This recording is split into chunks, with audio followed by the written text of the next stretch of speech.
Nós buscamos o poder. Construímos impérios.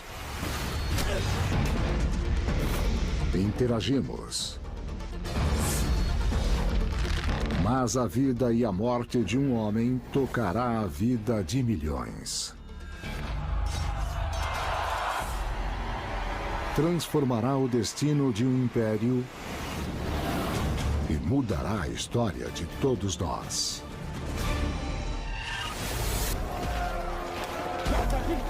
Jerusalém, 33 depois de Cristo. Uma cidade provincial sob o domínio romano. Ocupada há 100 anos.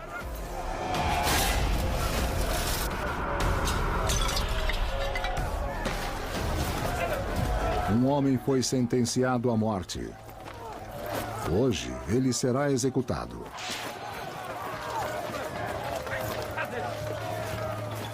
Mas sua morte dará início a uma religião global.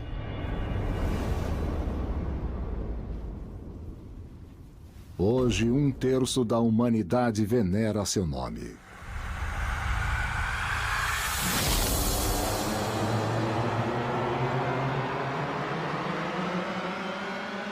Jesus de Nazaré. Jerusalém está na borda leste do Império Romano. Uma vasta rede de estradas e rotas comerciais.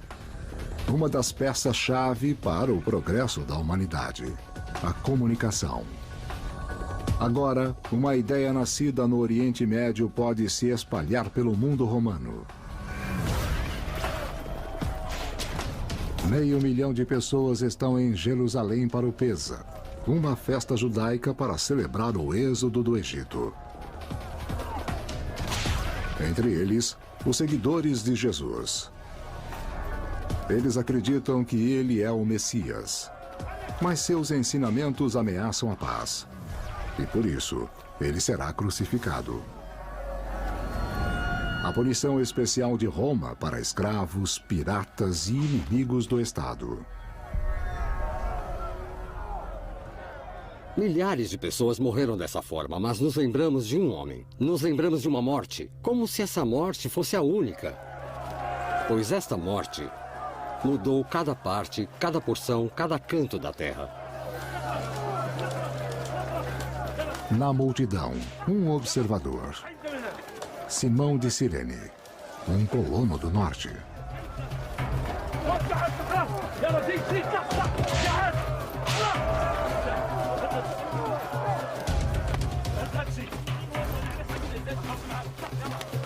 Simão de Cirene foi o cara que por acaso estava em Jerusalém quando uma procissão em que um homem carregava uma cruz cercado de soldados romanos passou por ele e um dos soldados disse: "Ei, vem aqui, carrega essa cruz."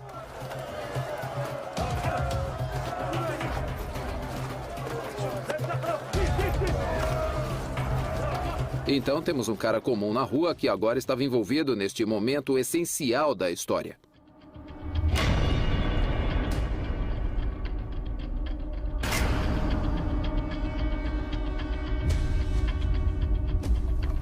Uma pessoa pode levar 3 dias para morrer na cruz. Perda de sangue, choque, desidratação, asfixia.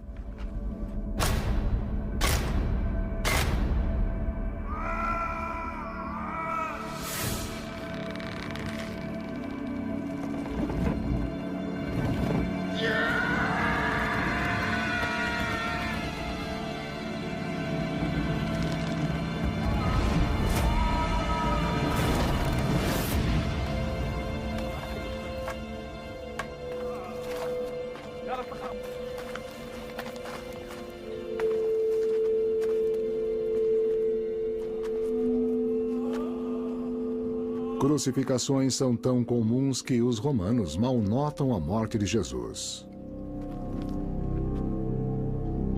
Esse incidente, algo que ninguém notou, exceto seus amigos e familiares, acabou por transformar o vasto Império Romano e o curso da humanidade mais profundamente do que qualquer outro evento na história nos últimos 2000 anos.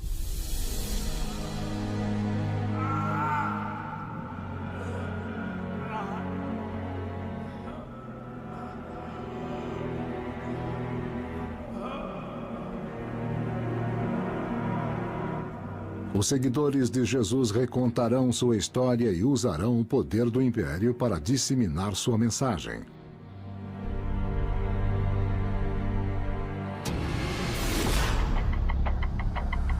A 2.240 quilômetros de Jerusalém, a capital do Império, Roma.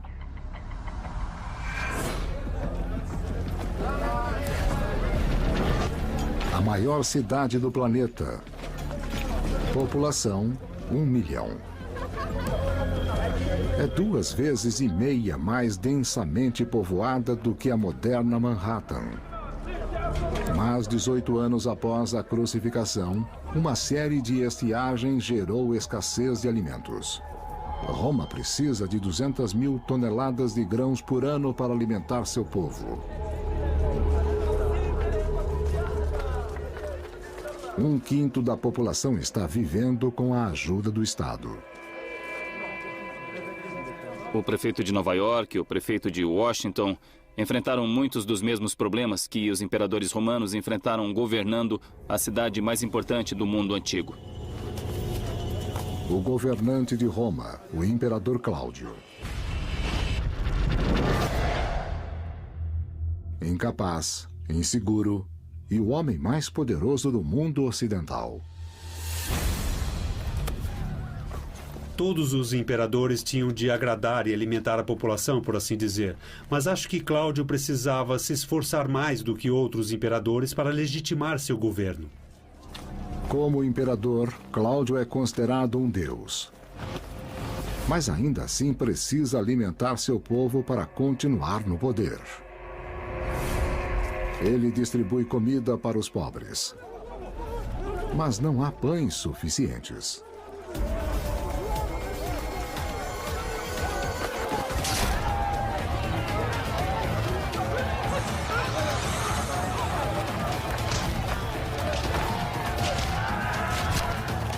Tumultos eram parte do cotidiano em Roma. A maneira que a população tinha de enviar mensagens ao imperador, mas o imperador ignorava o perigo por trás delas.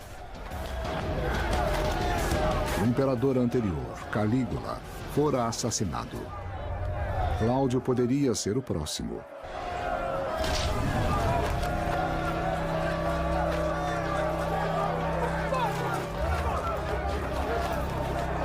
A melhor maneira de um imperador convencer o povo: construir.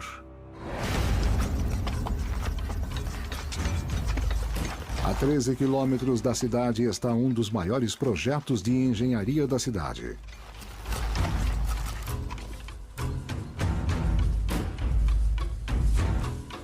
Um colossal aqueduto. Para levar água à cidade, os engenheiros romanos construíram uma rota de 72 quilômetros cortando os campos. Eles escavaram túneis em montanhas, ergueram pontes em vales, construíram vastas estruturas ao longo de um grande espaço sem dinamite, sem qualquer tipo de ferramenta moderna. E foram tão bem construídas que 1.500 anos após o fim da civilização, as estruturas ainda estão lá. O aqueduto funciona através da gravidade. Ele precisa baixar 30 centímetros a cada 90 metros. E se ficar muito íngreme, a água transbordará, e se ficar muito raso, ela secará. Engenharia precisa. O segredo das obras romanas. Um novo e revolucionário material de construção.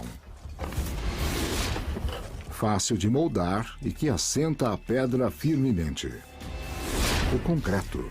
As pessoas falam da era do bronze, da era do ferro, mas desde os romanos estamos vivendo na era do concreto.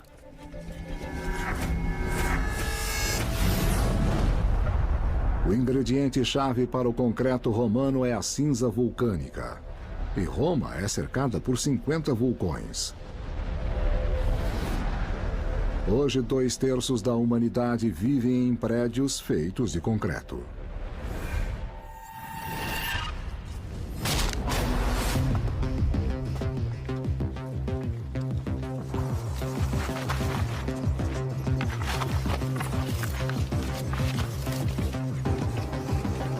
O aqueduto custa o equivalente a 6,9 bilhões de dólares. 10 vezes mais do que a barragem Hoover. Precisamos imaginar as pessoas chegando a Roma e assimilando as primeiras impressões sobre este centro do império, sobre este gigantesco projeto de engenharia. Era a imagem do poder de Roma.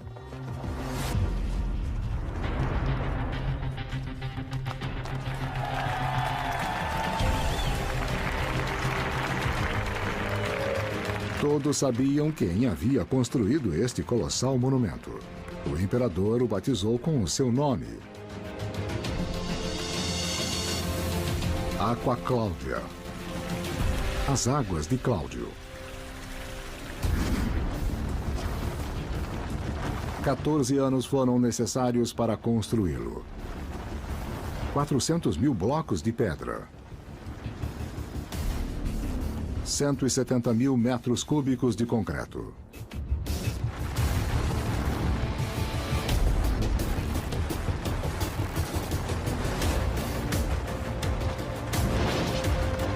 O aqueduto romano transportará 946 milhões de litros de água por dia. Suficientes para 1.300 fontes, 900 casas de banho e 144 banheiros públicos.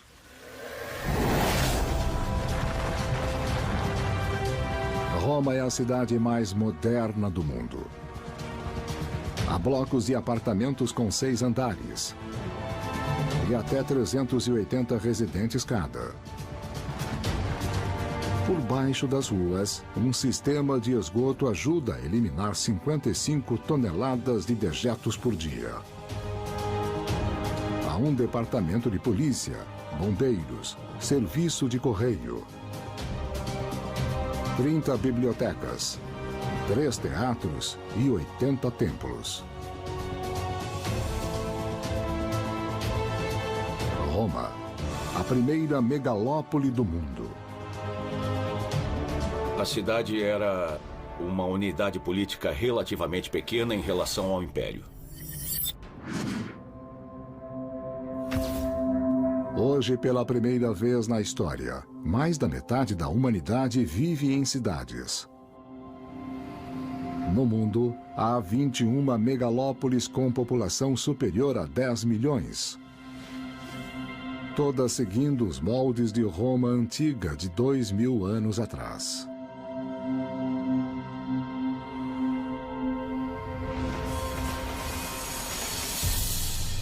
Roma é mais do que uma cidade, é um império. Eles expandirão sua civilização através da Europa e farão isto conquistando.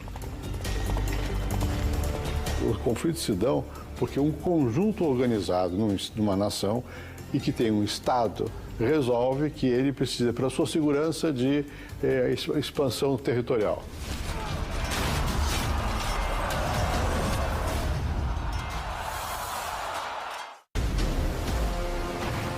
Em 61 depois de Cristo. Uma força naval a 1.280 quilômetros de Roma. A humanidade expande a civilização através da conquista. E os romanos seguem para a fronteira noroeste da Europa. No comando, o general Suetônio Paulino. Implacável, determinado. Ele é o oficial de Roma. Após acabar com uma revolta na África do Norte, suas ordens eram para fazer o mesmo na Bretanha. Por 20 anos, os bretões vêm usando técnicas de guerrilha contra a ocupação romana.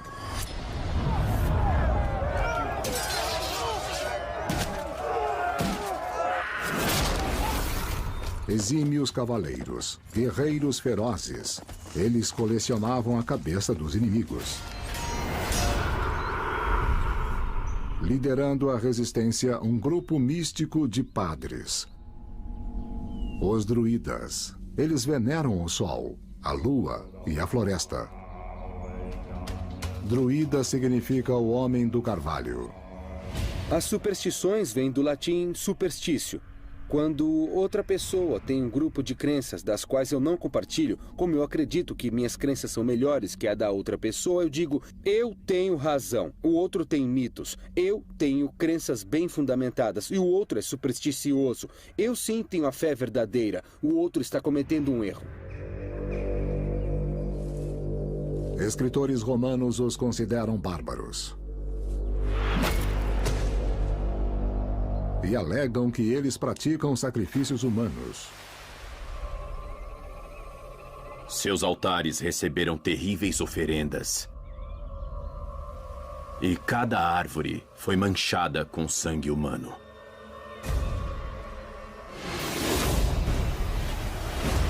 Roma almeja as riquezas naturais da Bretanha. Seus metais preciosos. Nas profundezas do subsolo, chumbo usado nos aquedutos, ferro, cobre e estanho para ferramentas e armas, e prata para financiar os exércitos.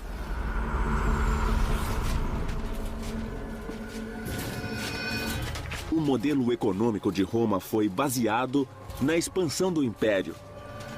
E para se fazer isto é necessário uma máquina de guerra eterna, capaz de uma conquista após outra conquista.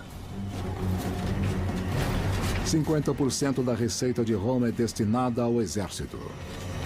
Mais do dobro da proporção que os Estados Unidos gastam hoje.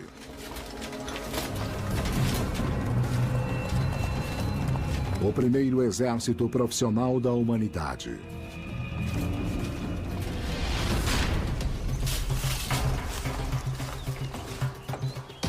Cada soldado é armado com a chamada gladius, uma espada curta feita de aço, projetada para combate a curta distância. Um pilum, uma lança pesada de 2 metros com uma ponta mortífera de metal. E um escudo para ser usado na defesa e no ataque.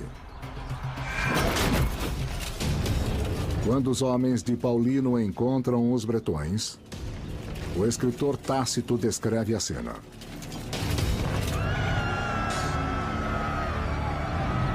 Os druidas levantaram suas mãos aos céus para invocar os deuses e derramar terríveis maldições. Nossas tropas ficaram pasmas com tal espetáculo.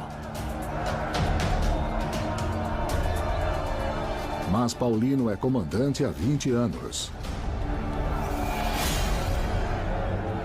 Ele sabe que tem poder para destruir seus inimigos. Você pode ter paixão, você pode ter coragem. Mas enfrentar uma potência militar como Roma, a paixão, ela se esgota rápido. A coragem cede ao medo. E antes que você perceba, o seu povo é conquistado.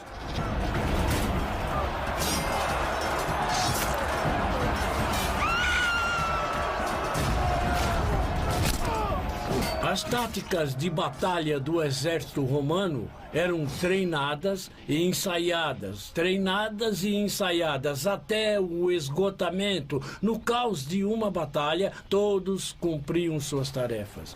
Todos eles sabiam o que tinham que fazer.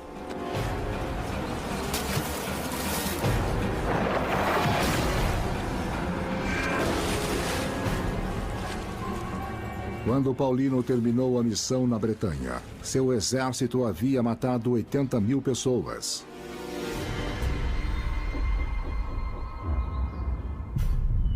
A fortaleza dos rebeldes fora destruída. Os druidas aniquilados. Com o território conquistado, a primeira providência: abrir uma rede de estradas.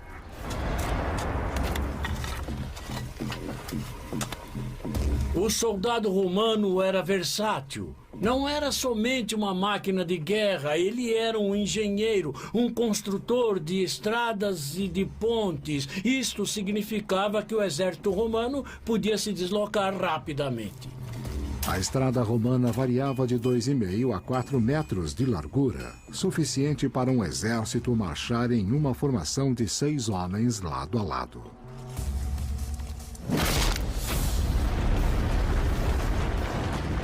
As estradas ligavam as cidades romanas. E os povos conquistados tornavam-se cidadãos do Império.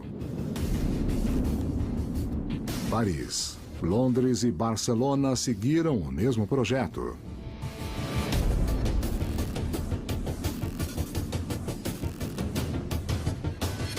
Casas de banho, templos, praças. E uma arena. Local do espetáculo mais popular de Roma, os Jogos.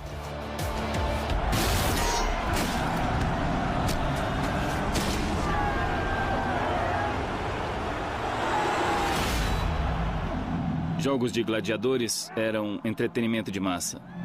Eram como se fosse o reality show do mundo antigo. Há 400 arenas ao longo do Império.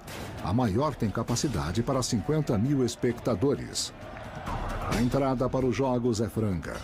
Todos podem desfrutar dos benefícios da civilização romana.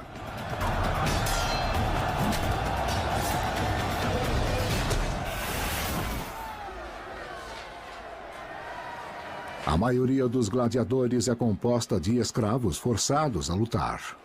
Mas outros são homens livres em busca de fama e glória.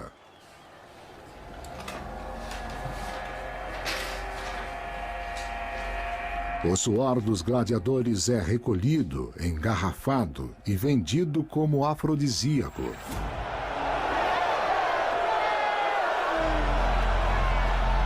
O gladiador era como uma estrela do rock. Eles tinham fãs. Dava para se ver nos muros recados de amor deixados por mulheres para os seus gladiadores favoritos. Um gladiador de elite podia ganhar o equivalente a $200 mil em uma luta.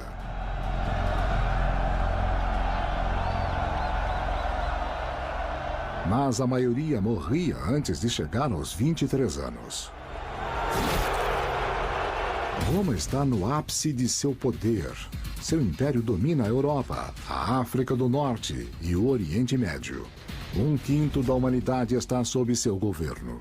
Os romanos conseguiram fundar instituições políticas, conseguiram estabelecer jurisdições extensas e tiveram uma grande força militar.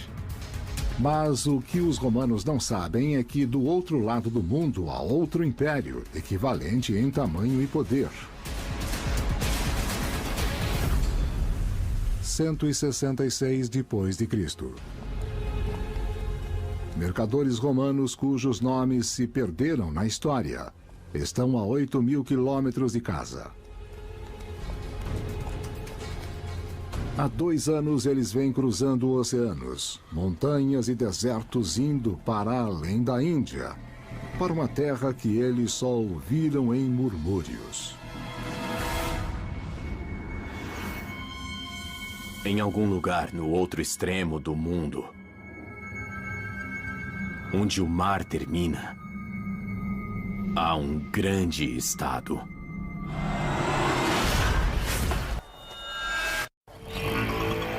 Luoyang, China. Mercadores romanos estão a 8.000 quilômetros de casa.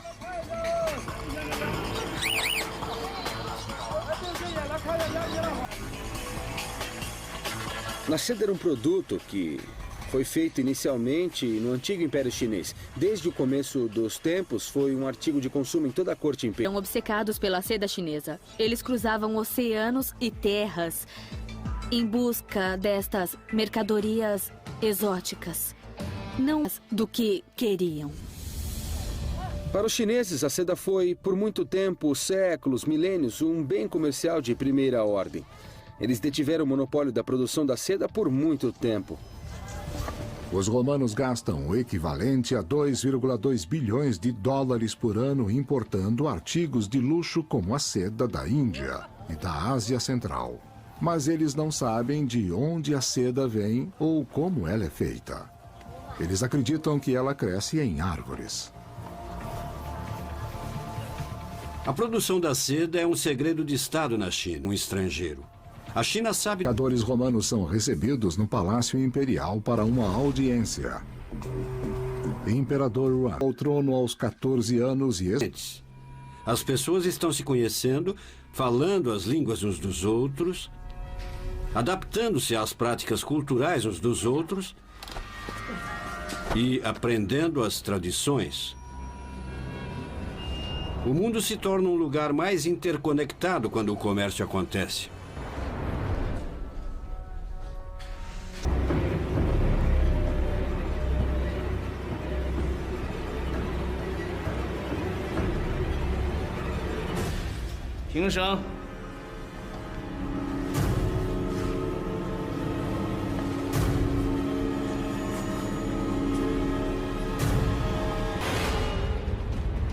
Ela viaja para o Ocidente através da Índia, do Oriente Médio até a Europa. Uma rota comercial de... Queriam. Os chineses a tinham. Como consequência, a seda conectou o Oriente e o Ocidente pela primeira vez na história da humanidade. A Rota da Seda se torna um tipo de canal pelo qual mercadorias, pessoas, ideias, exércitos e religiões chegam e... Ele era um cara efusivo. Ele era corajoso, realmente acreditava em seu Deus, realmente acreditava em sua mensagem, realmente achava que Cristo era o único caminho. Por espalhar a mensagem de que Cristo é o Messias, Paulo é um homem procurado. Para os líderes judeus, ele é um herege. Para os romanos, um agitador. Se o pegarem, ele será executado. Damasco é uma cidade murada. Cada portão é fortemente guardado.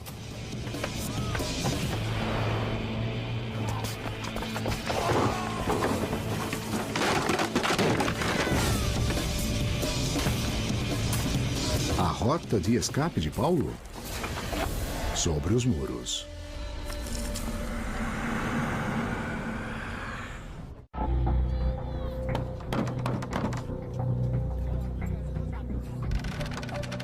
Por 20 anos, Paulo viaja pelo Império Romano contatando outros fiéis, difundindo uma mensagem de paz.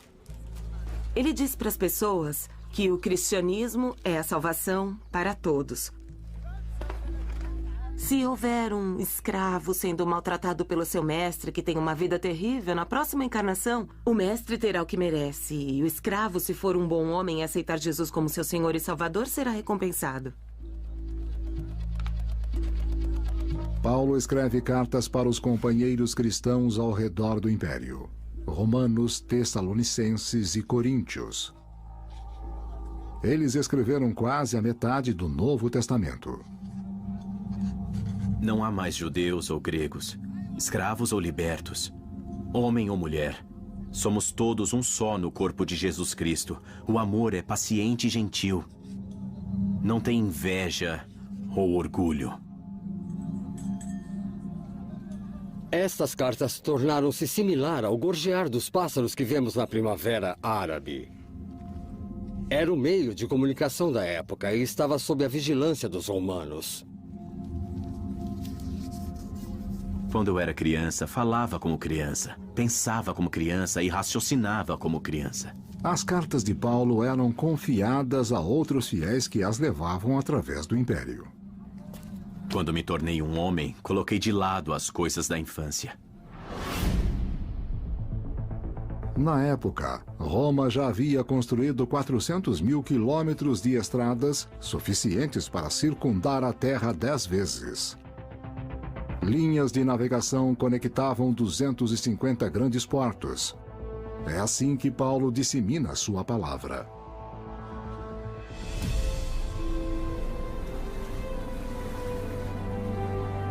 Três coisas vão durar para sempre: a fé, a esperança e o amor. E a maior das três é o amor. A história do início do cristianismo realmente fala através do poder das ideias. Isto é o que cria a história. É o que muda as pessoas. É o que faz a civilização. São as ideias. Tudo começa com ideias.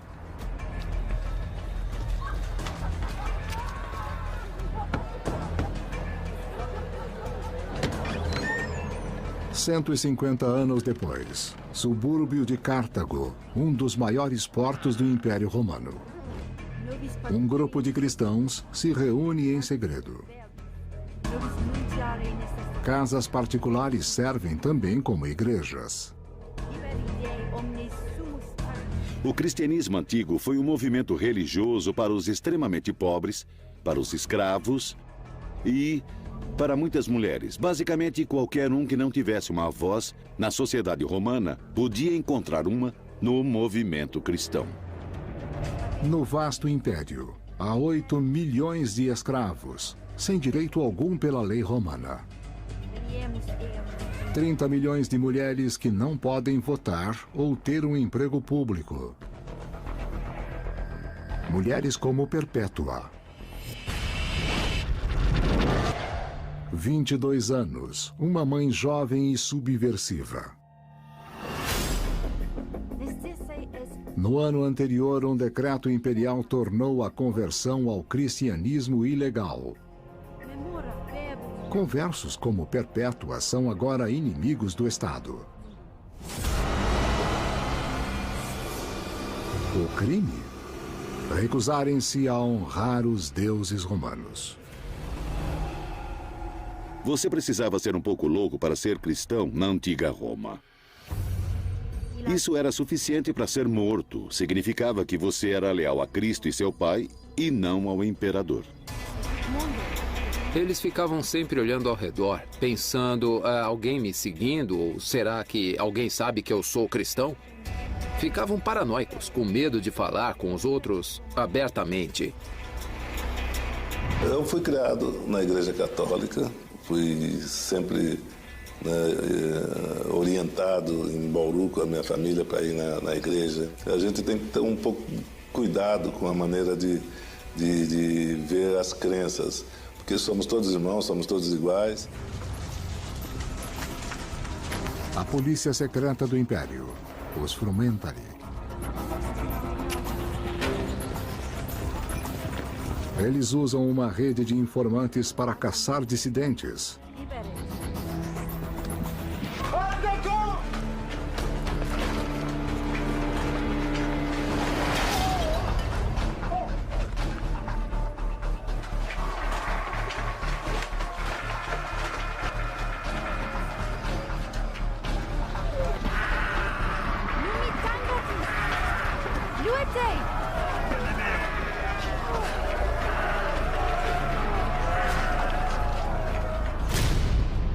Perpétua é acusada de traição. Ela é enviada à prisão para aguardar seu destino.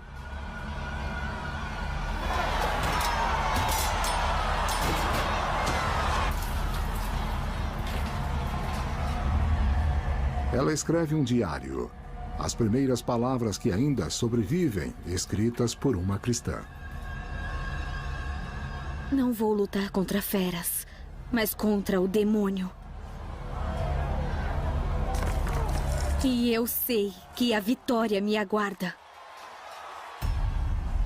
O teste máximo para qualquer fiel: morrer pela sua fé.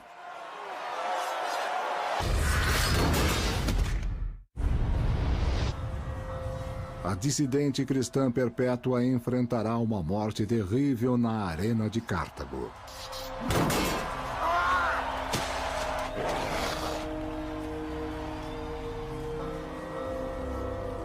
Os cristãos são jogados aos animais selvagens, ou cobertos com piche e queimados vivos, ou decapitados. Mas Perpétua ainda pode se salvar se fizer uma oferenda aos deuses romanos. Os romanos vinham até essas pessoas e diziam: olha, vocês estão criando problemas para nós, façam uma declaração pública. Digam que vocês não estão contra o Estado. Admitam que o imperador é um deus. E tudo ficará bom.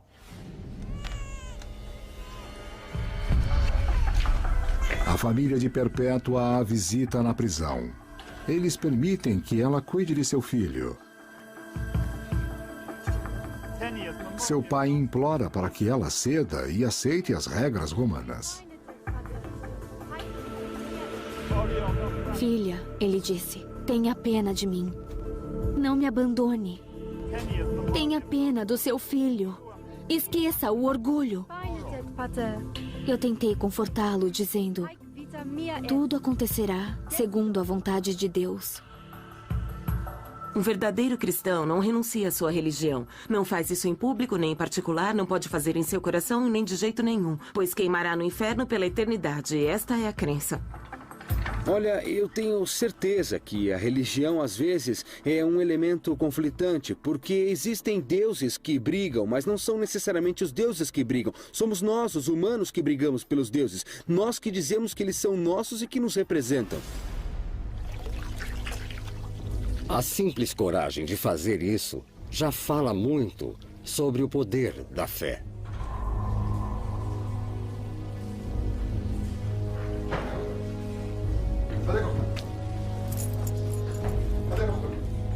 Segundo o seu diário, Perpétua segue voluntariamente para a morte. Sua coragem inspira um dos guardas da prisão, um homem chamado Pudens, a se converter.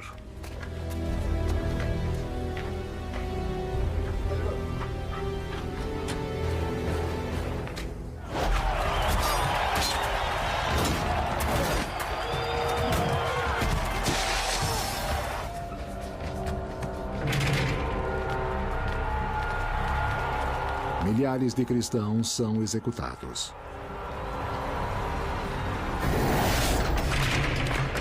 Eles se tornam mártires. Quanto mais cristãos os romanos matam, mais popular a religião se torna. Em 100 anos, o número de seguidores cresce de 200 mil para 6 milhões. O cristianismo se expande com grande força em todo o Império Romano, formando uma religião institucional com suas estruturas, comunidades presididas pelos bispos e rituais próprios da instituição, com muitas reminiscências do povo hebreu. O cristianismo se constitui como uma força moral definitiva que transforma o Império Romano.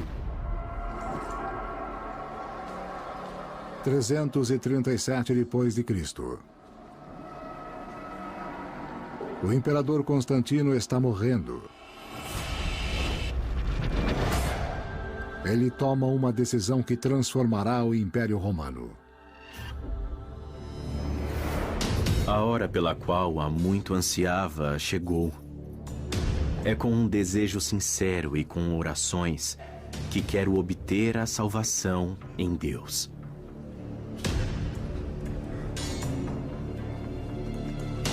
O homem mais poderoso do Ocidente é batizado.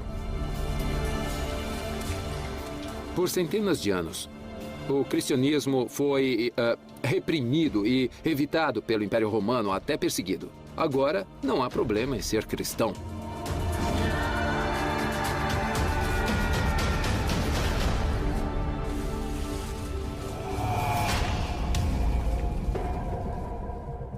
Após Constantino ser batizado, o grande império aceitou o cristianismo e quem quisesse se aventurar na política e na economia também precisava ser cristão.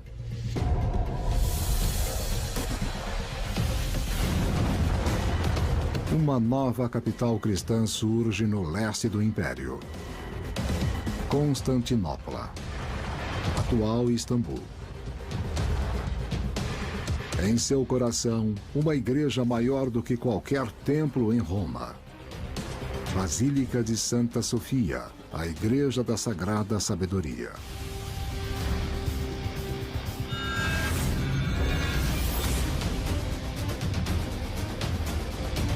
Hoje, há 2,2 bilhões de cristãos, quase 1/3 da população mundial. Seus seguidores mudaram cada parte, cada porção, cada canto do planeta. Isso precisa ser compreendido como o poder dessa pessoa de mais de 2.000 anos atrás. A morte de um homem no Oriente Médio inspira uma mensagem que se espalha pelo mundo. Um mundo conectado como nunca antes.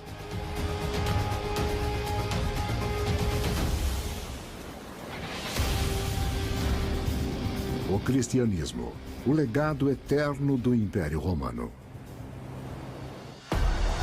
Mas quando o Império ruiu, nós refizemos nosso mundo.